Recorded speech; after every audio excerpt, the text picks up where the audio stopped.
নমস্কার, আমার গল্প পাঠ আসরে আপনাকে স্বাগত জানাচ্ছি। আজ পড়ছি সুনীল গঙ্গোপাধ্যায়ের সেই সময় উপন্যাসের পরবর্তী অংশ। গঙ্গানারায়ণ অনভিজ্ঞ, জীবনের কতখানি বা সে দেখেছে। নারীগণের আকস্মিক হাসি বা কান্নার মর্ম সে বিশেষ কিছুই বোঝে না। কমলা সুন্দরীর অঝোর কান্না দেখে তারও চোখে জল এসে যাচ্ছিল। অতি কষ্টে নিজেকে সামলে রেখে সে বলল, আপনি কোনো চিন্তা করবেন না, কেউ আপনাকে এখান থেকে সরাতে পারবে না, আমি কথা দিয়ে যাচ্ছি।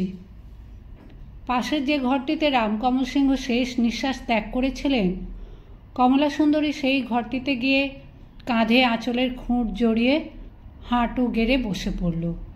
তারপর মেঝেতে কপাল ছুঁয়ে বলল, ওগো, তুমি শুনছ? তুমি দেখছ? তোমার ছেলে নিজের মুখে বলেছে আমি এখানে থাকব।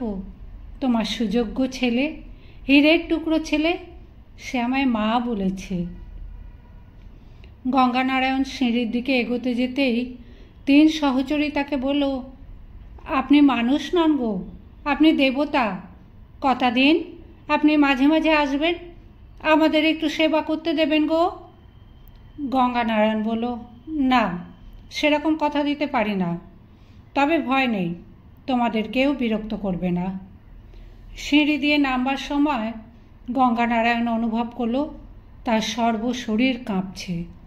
কেন কাঁপছে তা সে নিজেই বুঝতে পারল না। স্বল্প বাসা, উন্মুক্ত স্বভাবের এতগুলি রমণীকে এত কাছ থেকে সে কখনো দেখেনি। এদের প্রতি তার অত্যন্ত ঘৃণা ছিল, অথচ আজ এদের মুখোমুখি এসে তো তেমন ঘৃণা জাগল না। তার মনে হলো এরা সবাই যেন বিন্দুবাসিনীর মতন নিয়তির প্রহারে এরকম অবস্থার মধ্যে পড়েছে। সে বাড়ি থেকে বেরিয়ে এসে গঙ্গানারায়ণ জুড়ি গাড়িতে উঠে বলল, গাড়ি ঘোরাও। কোচম্যান জিজ্ঞেস করল, হুজুর, এবার কোন দিকে যাব? গঙ্গানারায়ণ একটুক্ষণ ইতস্তত করল। সত্যিই তো, সে কোথায় যাবে এখন? এখনো গৃহে ফিরে যেতে তার ইচ্ছে হলো না। তার মনে এখন তীব্র আশঙ্গ লিপ্সা, শুধু মনে পড়ছে বিন্দুবাসিনীর কথা। কিন্তু বিন্দুর সঙ্গে তার আর দেখা হবার উপায় নেই। কোচম্যানকে সে নির্দেশ দিল কেল্লার কাছে গঙ্গার ধারে গাড়ি নিয়ে যেতে। সে মুক্ত বায়ু সেবন করে শরীর জুড়বে। এখন প্রতিদিনই সকালে বিধুশেখর এবং গঙ্গানারায়ণ কয়েক ঘন্টার জন্য আলোচনায় বসে। রামকমল সিংহের বিস্তীর্ণ সম্পত্তি কোনটি কোথায় কী অবস্থায় আছে তা গঙ্গানারায়ণের বুঝে নেওয়া প্রয়োজন। এ সম্পর্কে গঙ্গানারায়ণ নিজেই ঔৎসুক্য প্রকাশ করেছে। কিছুদিন আগেও বিষয় আশয় সম্পর্কে তার কোনো মোহ ছিল না, কিন্তু উইলে সে নিজে বঞ্চিত হয়েছে বলেই যেন হঠাৎ তার আগ্রহ বেড়ে গেছে। সে নিজে কিছু চায় না, কিন্তু বিধুশেখরের কর্তৃত্ব সে খর্ব করবেই।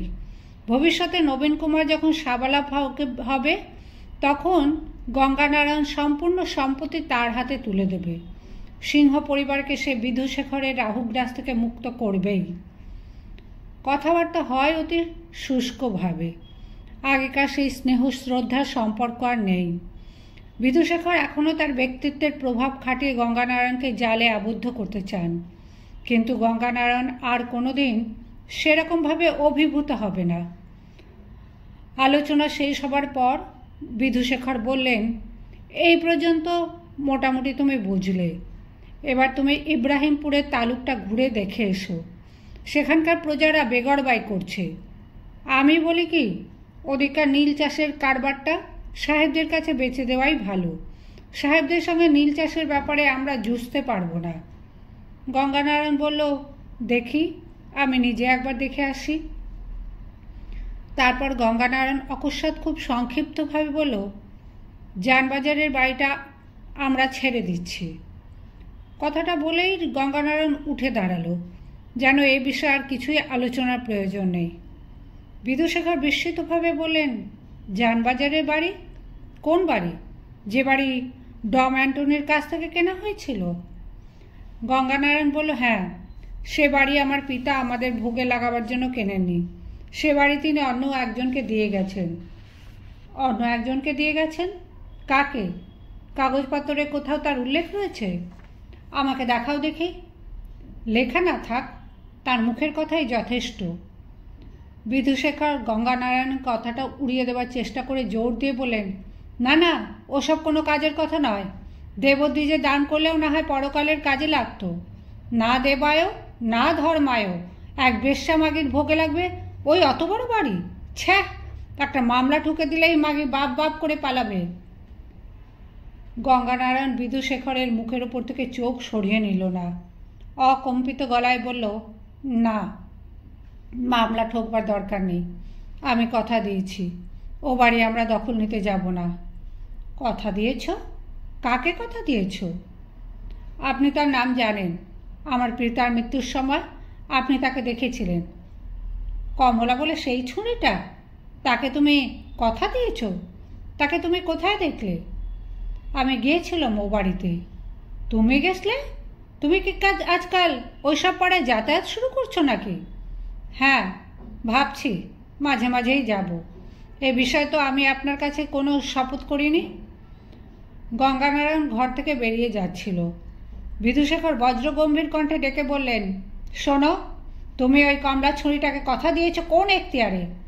এমন যাকে তাকে কথা দেওয়ার অধিকার তোমায় কে দিয়েছে?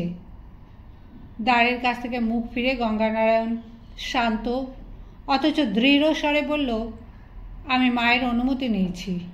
মা বলেছেন ও সম্পত্তিতে আমাদের প্রয়োজন নেই। পিঁপড়ের পেট টিপে মধু বার না করলেও আমাদের চলে যাবে।